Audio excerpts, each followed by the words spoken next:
All right, so we're gonna get into this next section. This is, let's call this 6.3, the integral symbol and substitution. So we kind of were alluding to this in the last couple questions of the lesson in 6.1. And so where we're going with this is we maybe need a little more powerful a tool to do some of the guesswork when we're trying to find an antiderivative when it looks more complex than just a simple polynomial or something like that. So we're going to try to come up with something a little bit more powerful. We're also going to introduce this notation that no doubt you've kind of seen kicking around. And this is the symbol for our antiderivative or of our integral. And so let's start this off. It starts off by saying, okay, so we have capital F as your antiderivative of f. If the derivative of f is equal to f of x, which means capital F prime is equal to little f of x. So we've kind of seen that before. That's just our standard notation. This starts to address the fact that an antiderivative and a derivative, they undo each other, and there's this bond between these two things that actually ends up being pretty of a powerful statement. We call it an indefinite integral when we have this plus c on the end, and we'll get into definite integrals later. And it ends up being this symbol, it ends up being this curly S looking thing. And so we read this as the integral of f of x dx is equal to capital F of x plus c. So a couple of things that we need to mention in here. It tells us that we should be aware that this S-like symbol, this integral symbol, and the dx, it's one symbol together, and it's going to look a little weird because we'll have stuff in between them. We'll have this function that we're about to integrate goes in between those two things, but it is one symbol. You can't have an integral symbol without the dx or dt or du or d theta with it. So they have no meaning by themselves. They are associated with each other and mean the indefinite integral of what's in between them. So not last time, in 6.1, we looked at a couple of questions, and we looked at trying to figure out how to find the antiderivative of x cubed minus 2 to the 4 times x squared. And we played around with it a little bit, and there was some guesswork going on, and we played with it to eventually figure out that it was 1/15 x cubed minus 2 all to the 5 plus c. It was kind of an interesting process, and we played with it for a little bit to get to it. But we're not going to need to do that every time. We need to come up with something that is a little bit more, has a little bit more structure to it so that we can find this. And what we're going to do is we're going to use substitution to do this. So this starts off with the same question. It says, okay, well, if we're going to do this by substitution, let's see what happens. It says determine the integral of x cubed minus 2 to the 4 x squared dx. Okay.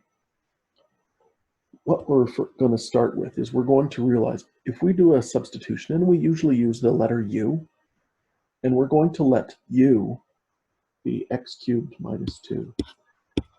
It's going to be the part of their function that when we differentiate it, we get another part of that function. When we differentiate u with respect to x, we get 3x squared. And if I take this equation, du dx is equal to 3x squared, and you think of it as multiplying both sides by dx, then you have, and divide both sides by 3x squared, then you have 1 over 3x squared du is equal to 1 dx. It's almost like we're going to be solving this for dx because we're going to use this substitution. And so if this is our question, f of x is equal to x cubed minus 2 to the 4 x squared, if we want to anti-differentiate this, then capital F of x is going to be the integral of that, x cubed minus 2 to the 4 times x squared. Now remember, we can't have that without dx. So this essentially is the question, is what we're trying to do. We are trying to integrate x cubed minus 2 to the 4 times x squared dx. This is now where we would do this step in here. This is where we would do this and make this substitution, let u equal x cubed minus 2, and then you would notice that du dx is 3x squared, so therefore dx is equal to 1 over 3x squared du. Now we're going to substitute those pieces here. We're going to substitute u is x cubed minus 2, so this is the integral of u to the 4.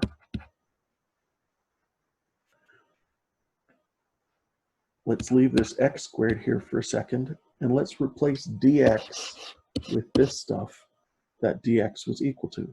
Dx was equal to 1 over 3x squared du.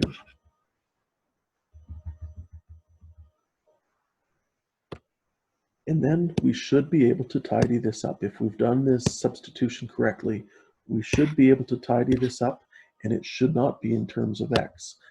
We just have this in terms of u now, so this ends up being equal to the integral of 1/3 u to the 4 du.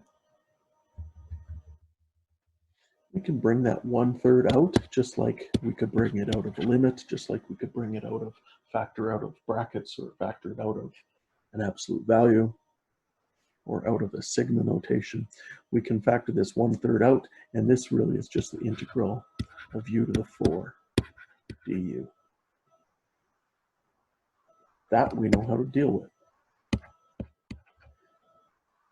We add 1 to the exponent, and we divide by that amount. And it'll be that plus c.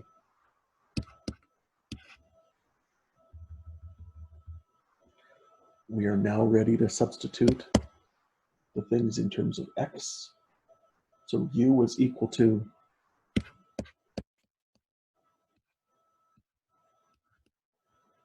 so here's our expression, but instead of u, let's call it x cubed minus 2.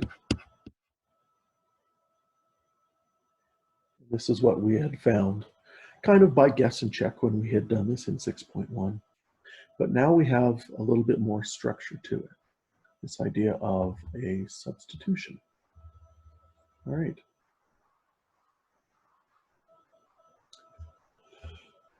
So let's determine the antiderivative of this. So our antiderivative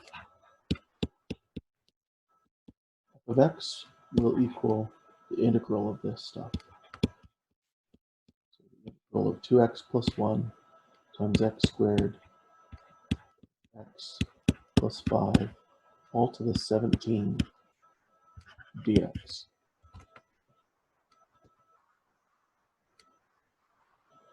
Now we're wanting to do a substitution. So let's say let u equal, okay, so what are we going to substitute here? What we're going to look for is we're going to look for part of this function that when we differentiate it, we get something that kind of looks like another part of this function. And if you notice that if u is x squared plus x plus 5, the inner part of that bracket, then du dx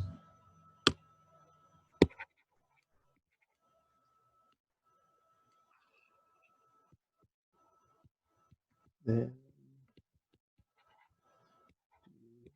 dx is equal to, and we differentiate this, this is just 2x plus 1, which ends up being what's in that other bracket.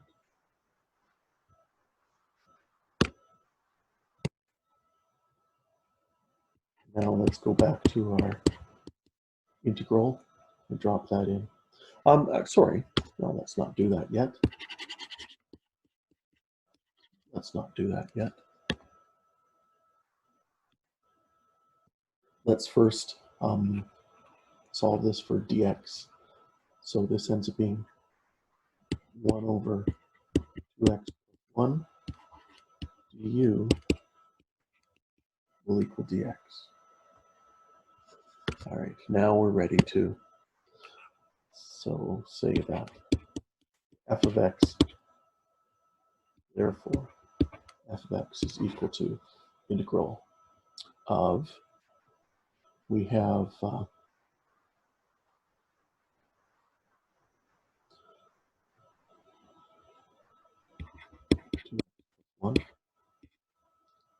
times u to the 17, and we're replacing this dx with 1 over 2x plus 1 du.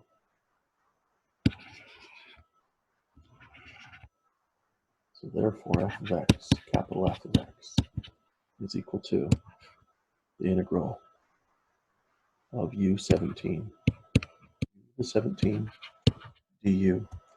And that's it. Nice and easy to integrate. This ends up being 1/18 18. So we hold on to this integral symbol and to the du, that those have to both be present together until we integrate. In this step that we've integrated, we now lose our integration symbol. Just kind of like we had to be mindful with limits about when we're evaluating that limit at what step. So this ends up being equal to 1 over 18. Now let's substitute back in, and this ends up being x squared plus x plus 5 to the 18. Let's see. We need that in the previous step also. Let's see. All right. So our substitution rule looks like this. So if u is another function g to the x, then f of g of x, so we have some composed functions going on here, just like we had u to the 17. We had x squared plus x plus 5 all to the 17. G was that inner function we're going to end up calling it u. The derivative of u ends up being part of this. And so this integral will equal the function in terms of u du. This is kind of the important piece to this. U will be the inside function of the composite function. Is the counterpart to the chain rule with differentiation. So this is kind of like us undoing chain rule. All right, so number 1. Here we have this square root of x squared plus 5x plus 8. It's in the denominator, so it's to the negative half. But realizing that if let u equal x squared plus 5x plus 8, then dx equal 2x plus 5.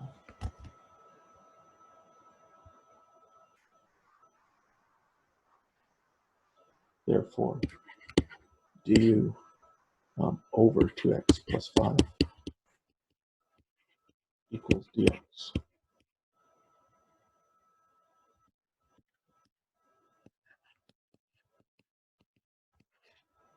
Therefore, our integral will be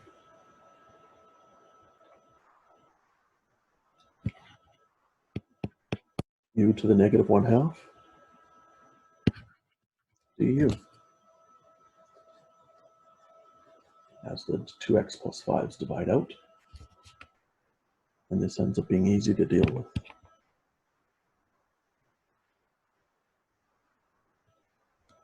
So we end up with, let's add 1/2, or sorry, we add 1 to our exponent, and this ends up being u to the positive half We're dividing it by a half now. So there it is. And it's plus c. We substitute it back in. This ends up being 2 square root of x squared plus 5x plus 8 plus c. And that's it.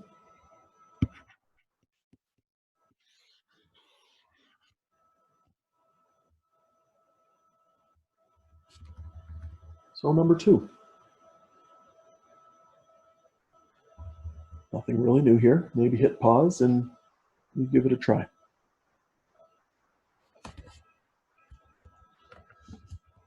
Okay, let's see how you did with this. Hopefully you did something like this. Noticing that x cubed minus 8, the derivative of that is 3x squared. We do have x squared elsewhere in here, so if we let u equal x cubed minus 8,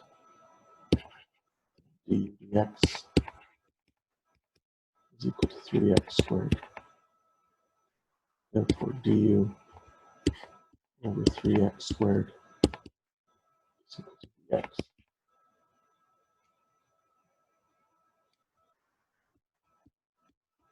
Therefore, what do we have? We have integral of 6 times the 1 half is the part that's under the square root. And then we have x squared that's going to divide out, and the dx is replaced with 1/3 du.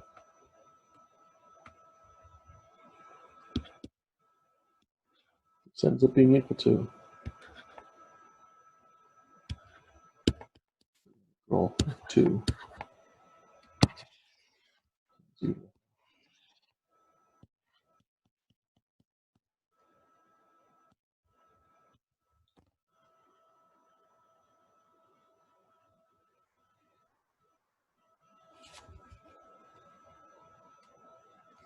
All right, so now doing our integration.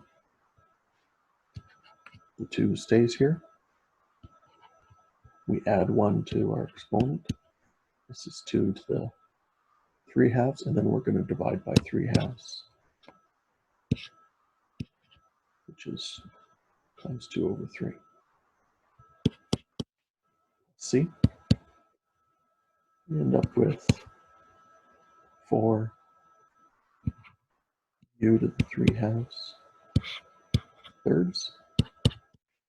See? We're almost done here.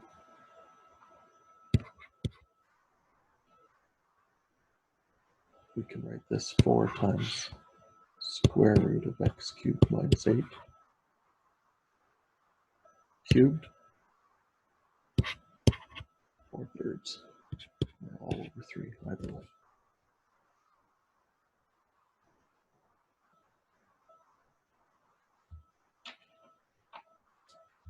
All right, almost done here. What does this look like if we see some other things here? Number 3. Now, if we know that we see natural log here in our integration, and we know that if we let u be natural log of x, the reason that we make that choice is because the derivative of natural log of x is 1 over x. So therefore, x du is equal to dx.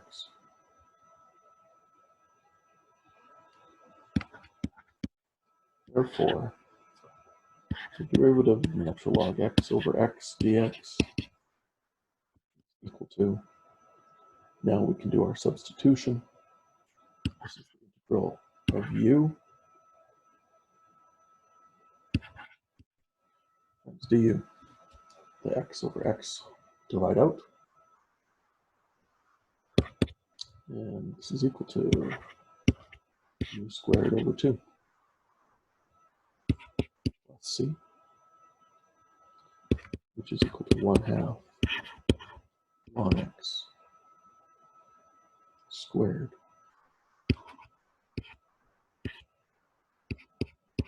plus c.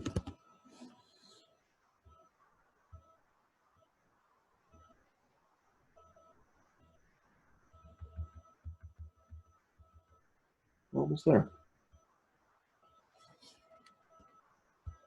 So what are we going to do in this case?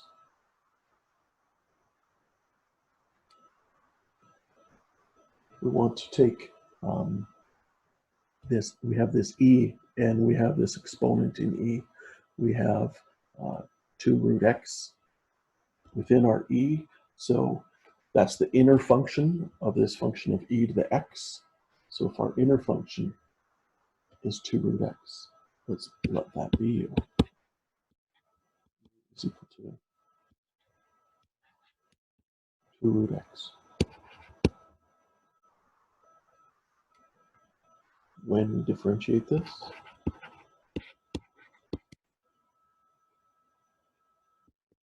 we get 2 times, we have half x to the negative half, which simplifies to just x to the negative half.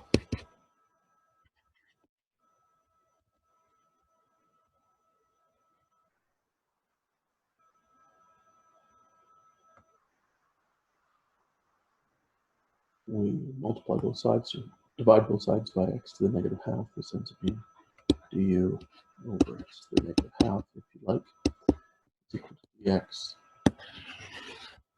Therefore, root x du is equal to dx. So all of that said,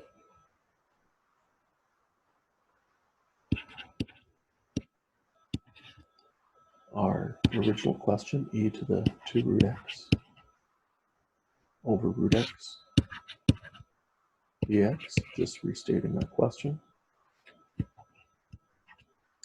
I was calling it capital F of x earlier. Technically, we kind of need to, if we're introducing notation or a function that wasn't outlined in the question, we should state that let capital F of x equal this. But we don't have that here, so I'm just going to restate this question. So this ends up being equal to, what is this? This ends up being e to the u. And then when we substitute for dx, the root x's will divide out. And this is equal to the previous step.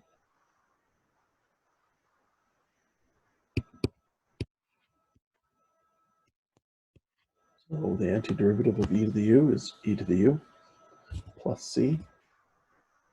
So therefore this is equal to e to the 2 root x plus c.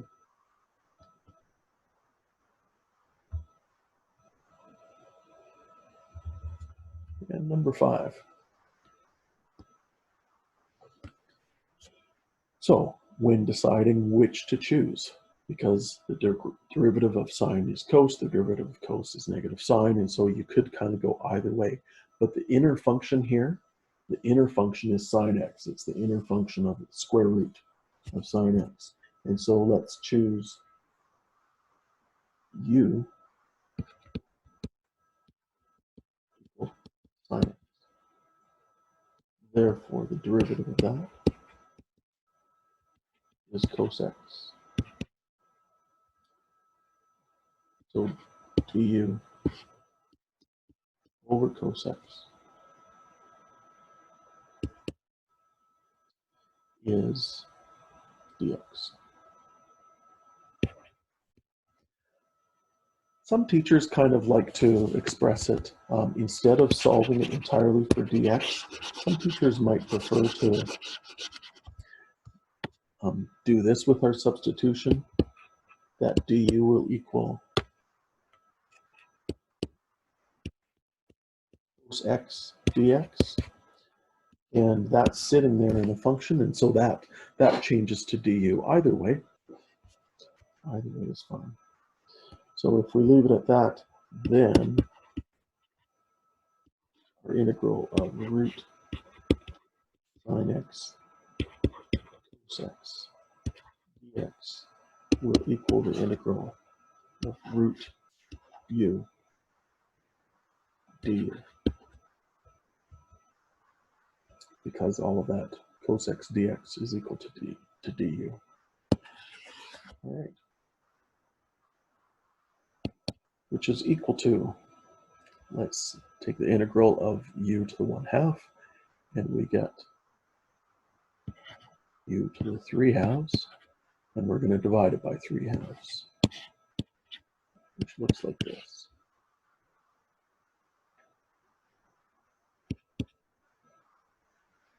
We put this back into terms of x, and this ends up being 2/3.